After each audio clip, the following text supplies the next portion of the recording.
guys, you already know what time it is. We are on our way headed to our market. It is almost 7 o'clock and look how dark it is. Ugh. Today is also like foggy slash raining and it's just pretty gross outside. That's really fun.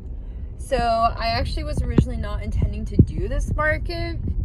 I was supposed to be horse showing, and then yesterday morning the show managers decided to change some things with like the positioning of what ring I'd be showing in and all this type stuff, and I just decided that it really wasn't worth like risking my horse to show if the footing wasn't going to be good, and I wanted to put him first and his comfort first. So I ended up scratching. I did go to the show yesterday and just like ride him around just so he could get out and go to somewhere else besides my barn, and I was able to like ride on the better rings. But yes, because I decided not to show, I decided, you know what, I'm gonna head out to this market, even though I really didn't make anything this week for the market because I wasn't intending to actually go to this market, so I didn't really make anything. But I have stock left over, and right now a lot of my main focus is on prepping for the November market. So I probably will just focus on bringing like small items to this market moving forward, and then a lot of my bigger stuff going to be taking it to the larger market alongside other things. I'm just being a little bit more selective with what I'm bringing. So I'm gonna drive over because it's almost 7. Market starts at 8, and then I will record some videos, hopefully for you guys there. We'll see. I don't know how today's gonna be. Hey everyone, it's Carrie and welcome to another video. I know you guys are probably surprised. I was surprised too. I was not expecting to go to a market today. Honestly, I was supposed to be horse showing, so I had intended to take this weekend off from like marketing or doing anything really crochet work. But it ended up happening that Friday, aka yesterday, some things changed that made me end up deciding to scratch from the show that I was gonna do. I still took my horse and schooled him and got some good experience that way, but I ended up deciding not to show, which in turn opened up the possibility of doing the market. So I decided to do the market today, which is my typical Saturday market that now runs from 8 to 11. And I kind of was like, I didn't really make much for this market because of the fact that I wasn't intending to do it to begin with, and I was working on finishing some custom stuff this week, so it really wasn't like in my intention to do anything for this market. So I came in with a little bit, like not a ton, and I sold some big things, and I'm just trying to figure out how in the world I'm gonna make everything work with this really big market in November. I'm probably like way in over my head, so I'm a little bit nervous about that. But I'm not doing my Monday market anymore, which should hopefully help with that scenario. We will see. And I kind of wanted to figure out some videos that you guys might like to see, and somebody suggested a like Q&A type video, and I'd love to record that if anyone is interested. So I guess if you guys would like to see a Q&A video, leave some questions in the comments below. I'm pretty much an open book when it comes to most things, so I would love to answer your questions. And the new thing that's going to be with this video as well is sometimes I get a lot of comments on my, YouTube videos or whatnot asking like, hey, where'd you get the pattern for X, Y, and Z? Now if you go in the description, I pretty certain I completed the Google Doc. As I continue to crochet and as I do more patterns, I will try and update it, but for the most part it has a majority of the patterns that I use. As a fair warning, pretty much I would say 95% of the patterns that I use are paid patterns, and so just keep that in mind. And some of my other patterns, some I don't like, I can read a pattern, so just keep that in mind with some of the patterns. But yep, I will include that link now so you guys will have the Google Docs. and you can access all those patterns, and then you don't have to keep asking because it'll be right there just for you. So that's one of the big things that I did. I also want to say thank you support for everyone who subscribed to the channel and who continues to support me. This past week I just didn't get much recording done, but I have quite a few videos coming out because they were kind of like videos that I needed to make over the span of a week. So it was like everything was going to come at the end of the week, but I'm going to work on just spacing them out a little bit better, and that way we're not just like doing 3 videos 3 days and then like nothing for 4 days. So I want to go over what I made today at my market. It was an interesting market. So pretty much with how it is now, with having the later hours from 8 to 11, 8 o'clock is pretty quiet for me, and then once we hit about 9:30 or 9, I think it's more like 9:30, things really start to pick up, and for like 30 minutes to an hour it will really pick up, and then it kind of dips at like 10:40. Thank you, Skinny. But it kind of dips at 10:40, which is common considering the fact that the market does close at 11. And generally, if there's not many people there, then I'll kind of start putting things away, because that's what people do. This market's pretty relaxed. Like, they don't care if you have to leave or if you decide to leave. They just really don't care. They're just good people too. I love my people at this market. They just make my day. So I have everything on my computer, and we will go over what I sold. Shockingly, today was more of a day of selling larger items that were more expensive than it was a day of selling a lot of small items. So my first thing that I sold was, I sold a light blue sunflower turtle for $25, and then I sold one of my octopus that's made out of just like some of my leftover yarn. That was a green and white variation for $8. So in total, I sold $33 in that one order. I priced my sunflower turtles at $25 and my normal turtles at $20. And these are mini turtles, they're not anything crazy. And the reason I do the sunflower turtles is a little bit more expensive is because it is a little bit more time with having to do the sunflower crocheting around the shell. So I do charge $5 more, just with the time. And you know, whenever you do sunflower stuff, it's like most flower stuff, it just it's a little bit more thinking, a lot more chaining, slip stitching, all that type of stuff. So that was my first order that I sold. After that, I had 2 people come, or like 2 little kids came by, and they have been by my booth a few times and never gotten anything. So one of them picked up one of my bunnies, and my bunnies I priced at $35.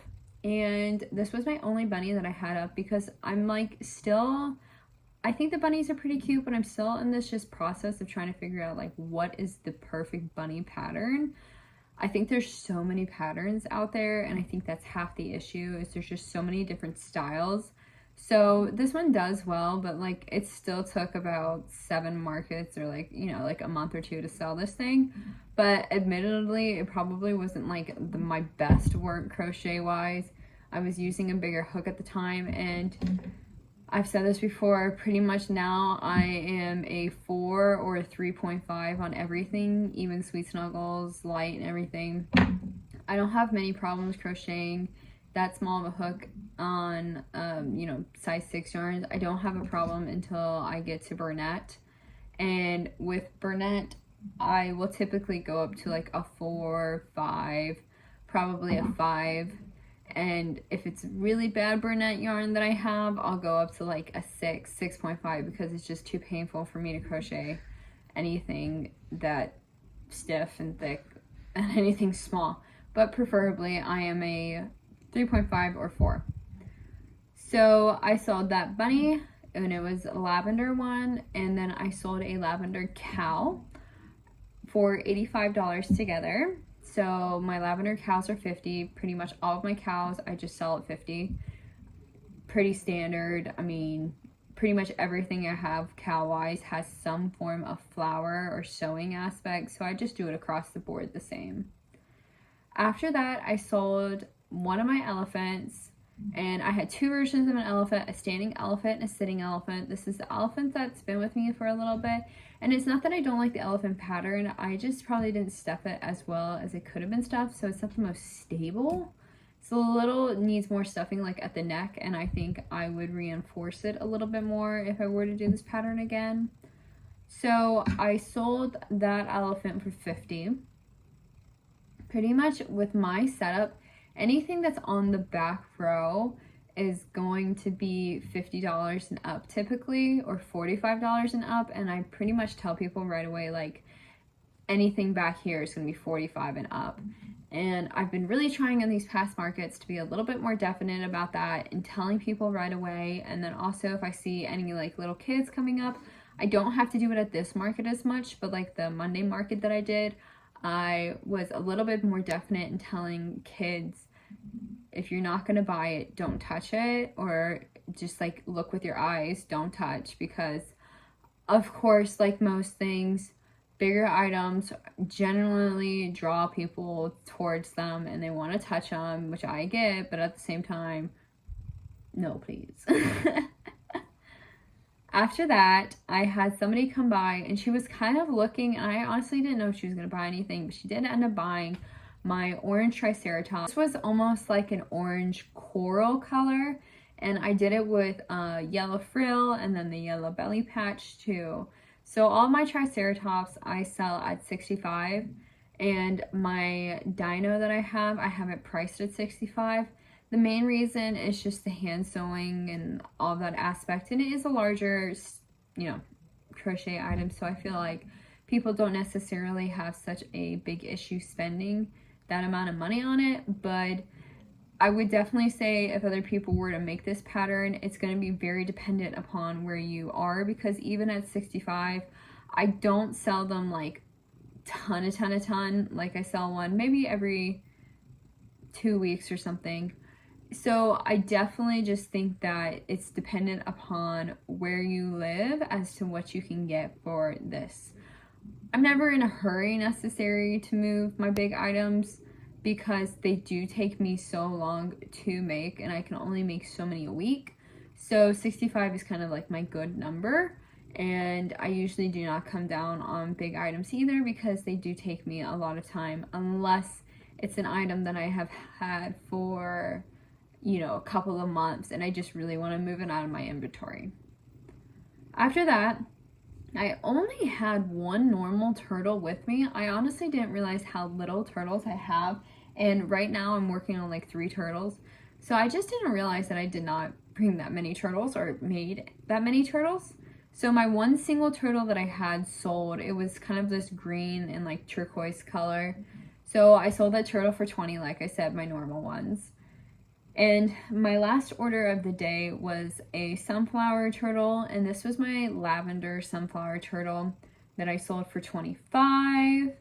And so basically the only turtle I have left is my turquoise sunflower turtle. So like I said, I'm in the process. I'm gonna bulk make some turtles for my other market, and then I think for the market that I do on Saturday, I'm just gonna keep like one of each item and really focus on the bulk prepping for the November market, because I'm a little afraid that it's a really big market and I just really don't want to throw away all my stock on a Saturday when I have that huge market that I've paid $220 for and I can't get out of it. So I just want to make certain that I really try and make it like worth my time for that. So all in all, that's what I sold today. I think a majority of the things that I got today actually were paid in cash. So of course I'll include like how much I made and everything, and now I'm really not including Square fees because I have it set up on Square where you can incorporate your sales tax. So I put it up there in the sales thing, so it always automatically charges. I think, I can't remember if, like where I live, if it's 4%, I think. So I have it set up where it kind of charges that, so I'm not really having to pay the Square fees per se. So I won't include Square fees because I'm not paying anything anymore, but I'll include what I made as well as the subtracting of the fee, which was $6. So all in all, I think roughly I made about $250 250, 260. I can't really remember. It was somewhere around that number, maybe a little bit more, which is a great day for me. I was so happy. I was surprised again by the fact that the bigger items seem to sell better. And this just proves to you that you never know what's going to sell at a market, because the items that sold today were items that for the past couple markets nobody has paid attention to, but this market people just like them. So for anybody out there who wants to start doing markets, highly recommend just having a variety. And I don't have like a variety where I add tons of new things per se, but I have like my set things that I just bring a few different variations of, and then I usually will have a duplicate, and that's kind of what I do. Like my turtles, if I can, I'll just try and bring like 7 different colors of turtles and do stuff like that. So I definitely recommend that for anybody who is looking at doing markets. Don't just bring one, just bring a few different variations of the same pattern and then see what sells, and then also know that it cannot sell for 5 weeks afterwards. It's how it goes. So I hope you guys enjoyed this video. Like I said, if you have any questions, please leave them below, and I will try and make a question and answer video sometime this week. And if you have any other recommendations, please let me know. And I hope you guys have an amazing rest of the day. Bye.